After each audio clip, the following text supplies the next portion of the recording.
Мысалға, Apple акциясын қарайық. Байқаған болсаңыздар, мінекей историяда неде қарайтын болсақ, тарихта қарайтын болсақ, мінекей көтеріледі баға, белгілі бір коридорда жүреді, одан коридордан түседі, даунтренд деген сияқты. Тағы бір коридорға түсіп қалды, ұзақ коридорға, мінекей аптренд деген сияқты. Яғни рынокта тек қана сатып алушылар мен сатушылар жұмыс жасайды.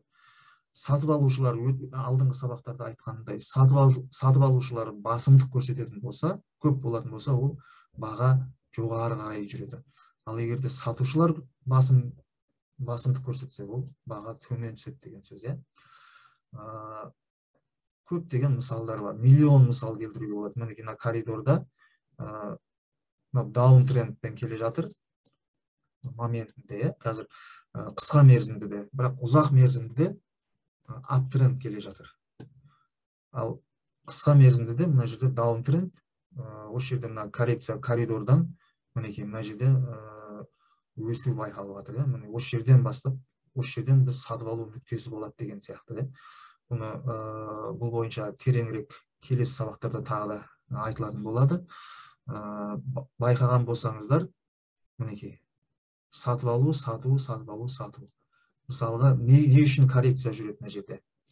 Мысалға, мен мына жерде сатып алған болуым мүмкін, акциямды. Бірнеше көптеген трейдерлер, фондтар болады. Осы жерде сатып алып, уже көтерілген кезде сата бастайды. Әрине, көтерілген кезде сатушылар көбейеді, сол сатудың есебінен бұл коррекцияға түседі.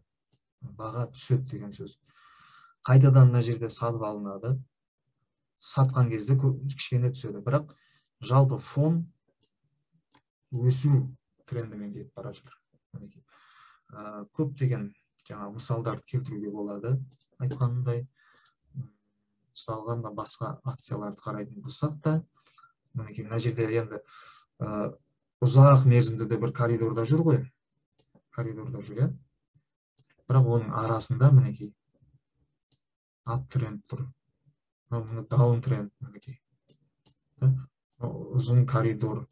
Коридордың ішінің өзінде де нелер бар. Өсу.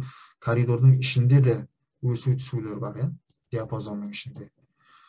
Тек қана екі қатысушы бар. Сатушы, сатып алушы деген осы жерден білуге болады.